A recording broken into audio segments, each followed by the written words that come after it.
2 of episode 2. Okay, I'll go with now. It's alright. I'm exhausted and absolutely got killing. Oh.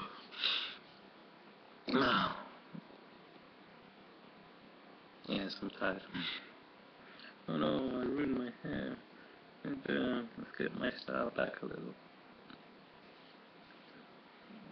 Yeah, that's better. Yeah.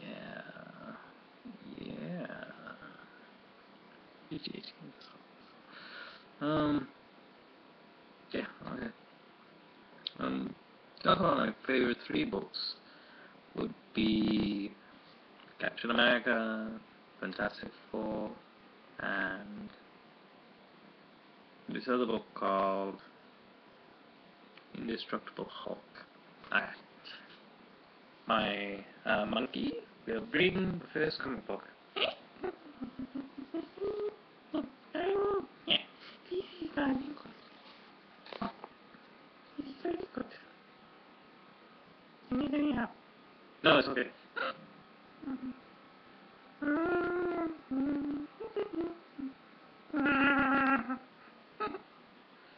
You okay? Good. Okay. Now, I like this book. This book I like.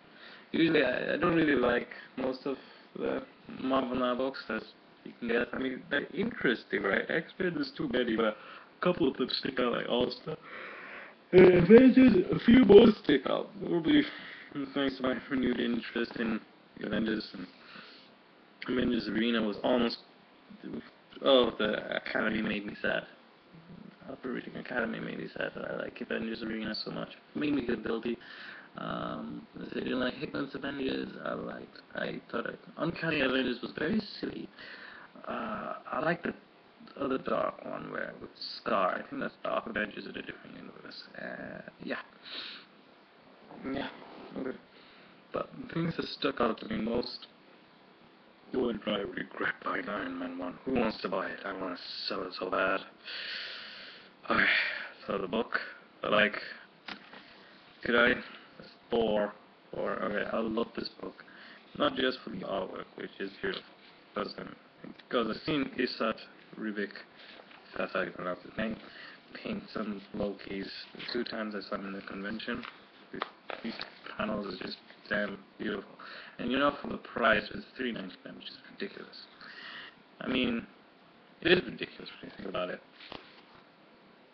You got a big-ass company like Marvel, who was given $2.05 billion like 2 years ago by Disney to get bought, who made over $2 billion from the Avengers movie like 6 months ago, and now the DVD sales are going, and now they had enough money to buy Star Wars for $4 billion, and they can't even afford a decent page count. 20 pages for $3.99.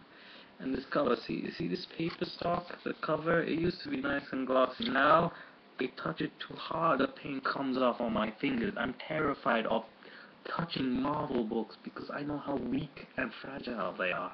It's ridiculous. It is ridiculous. Unfortunately, the quality is so high, I have to buy Thor. It is really good. Okay. The thing I like about the 3 Marvel books I'm going to pick now is that all really well thought out. This one's by Jason Aaron, and usually I don't like his work. I think it's too much exploitation. Well, it's exploitation. I think it's it's a bit abrupt in a way for me. So when I read it, it just appears nihilistically. I don't know. I don't usually like it, but Thor only had 1 panel. The rest of it's all story and character, dialogue, everything. And I like I don't know if it's intentional, but this is my reading of it. Thor is a fundamentalist, mainly because he's a god. I don't think he could avoid that. And when he discovered that he went to another planet to save this other planet, and because one of the kids prayed to him, he asked the elder aliens, what about their gods? And they're like, we don't really believe in God. was like all angry. You don't believe in organized religion? How dare you? It's hilarious. And I was like, wow, this is totally like, what if a religious deity found out that, secularism was like wiping out all the gods. Basically, it was like these monsters that are killing like different gods of different ages, and it was quite interesting. I like the take on it. I don't really take comics seriously unless it goes out of its way to offend me. It just shows me an interpretation, something that is an interesting interpretation. It's well thought out. The structure's good. There's quite a lot of dialogue. It doesn't feel like a 20-page book for $3.99. So it's been pretty decent, and the execution and the structure and the layout, it's been pretty beautiful. It's got Thor in 3 different timelines: young Thor, now Thor, future Thor. So it kind of shows you how in young Thor, Thor sees like the Native American god die, and the Russian god die. The new one is like noticing the monsters are killing, and in the last one he's like the god king, the last one, falling to this plague of dark, nameless dogs that's killing him. Probably religious persecution for being religious. It was just quite interesting. I thought it might be like whatever religions, yeah, whatever religions like paranoid of it being disappeared by just nameless secularism or something. It is not a book you take seriously, but you do take it like really amusing, interesting, fascinating interpretation and execution and style, plot, structure, and themes, and the art is beautiful. So, and it never feels like a 20-page book. So I really like this book. It's well thought out. And I don't, like this. Okay, the second one is amusing as hell. It's Captain America. This one's a little bit better. It gives you all 22 pages, right? It's so amusing. Right now it's on issue 2. That one's on. Please? Oh, sorry, I didn't let you bring it up. Okay. Good. Right. Oh, you can. It's good. Captain America's good. Okay. Okay. This one is Captain America. I love this book. It's hilarious. Like, got a background in literature, so I know a little bit on psychoanalysis and Freudian reading and stuff. The psychoanalysis of Freudian reading is basically Freud said. You can agree, you can disagree. I just find it hilarious. I don't take it seriously. I just like, it's like a puzzle I like to put together proper. So anyway, Freud said that all men have this thing for their mother, and they do this by having fantasies of killing their father and getting with their mother. That's what he said. And he used the basis of a Greek tragedy called Oedipus, who accidentally killed his father and got with his mother, as an example. There's also the Electric Complex, but I don't know much about that. I didn't do that reading. So, while I was reading Rick Remender's Captain America, I noticed some very interesting consistencies. Because the first 2 pages starts out with like, this is issue 2, so I can't show you one. But the first page starts out with like Captain America as a child in 1919 or something, or 1920. I don't know. It was 1920. And then or 1930. Oh, don't know at all. And Captain America is all like, his father's an alcoholic and beating his mother, and his mother's all like, no, she always stands up to him. And as a baby, Captain America asks him, why do you get up? She goes, you always stand up no matter what. So Captain America fights this green-skulled eco-terrorist who's jumping out of a plane, all Frank Miller narration style. I love that. It was quite good as well, executed. And then it goes to the bit where he goes to see his girlfriend Sharon Carter, Agent 13. And I couldn't help but notice that they're both, his mother and Sharon Carter is blonde. And so it's like this Oedipus complex where he has to defeat male representations of preciousness just to get with his girlfriend. Now, I thought that was really funny, but I thought I was reading into it too much. But then, I didn't even realize the next scene until later. Then I realized that Sharon Carter at one point has ridiculous hair. I still didn't notice what was going on. It wasn't until like the third or fourth time I looked through the panel when I realized that when Sharon Carter asks Steve Rogers whether she said that she wants to spend the rest of his life on him, he's like, she had a ridiculous haircut. But looking back, the ridiculous haircut was the same as his mother's haircut when she told him to stand up for himself.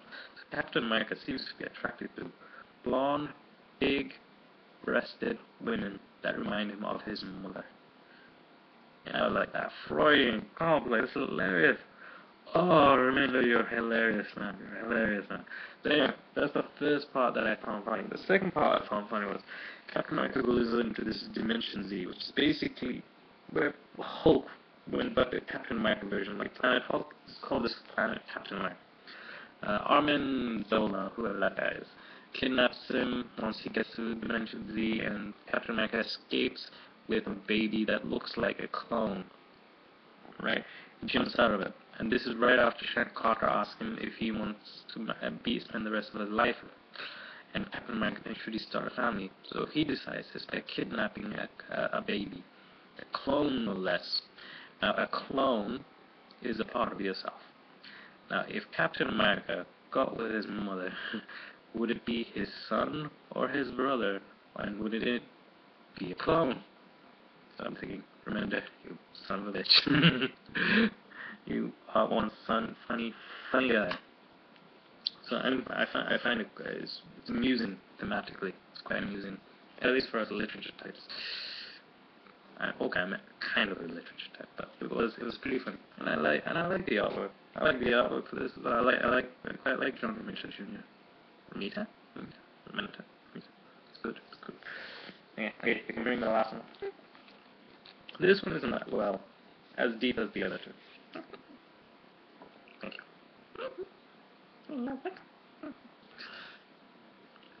This one is Indestructible Hulk. Now, the artwork is a little dark for me because Lino Yu is kind of his artwork's good, but I just wish he didn't heavily ink it so much because I think his pictures are pretty. It doesn't need to be dark to be prettier. But it's his style, I guess. But this is a good. It's a good story. But it's not as deep. It's about Incredible Hulk, and Banner is basically all like, okay, Tony Stark always gets praise for being a genius, but he's a genius too, so he wants to be recognized for his genius. So he goes up to Shield and says, I don't want to be considered a monster anymore. I want to make world breakthroughs like everybody else and show them that I have worth. I'm not a monster, and when I turn into a monster, you can aim me at villains, so I can take them. Think of me as a cannon, not a bomb. That's what he keeps saying throughout the comics, and he's really angry at Tony Stark. It's this vanity issue.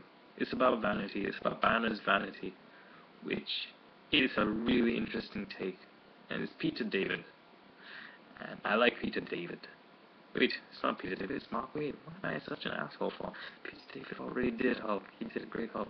But I like Mark Waid as well. And Mark Waid's Hulk is really nice. So, well, Mark Waid Banner is really nice. So anyway, so in this, the problem with Indestructible Hulk is it's a bit slow. It's the 20-page count, and it's taking things slowly. It is a bit annoying. I wish it came out twice a month like Thor did for the first 3 issues, but who knows. So anyway, those are the 3 good Marvel Now books, and I recommend them heavily because they are beautiful and amazing. So those are the 3 I'm getting. And if anybody's interested in buying my Iron Man issue 1, please contact me because I want to sell it to you. I want my money back. It's horrible. It's a horrible, horrible comic book. And I don't want it in my house. If someone wants to give me extra money for it, I'm happy. I just don't want it here anymore. think it's my 15 minutes for part 2. It was ridiculous, I know.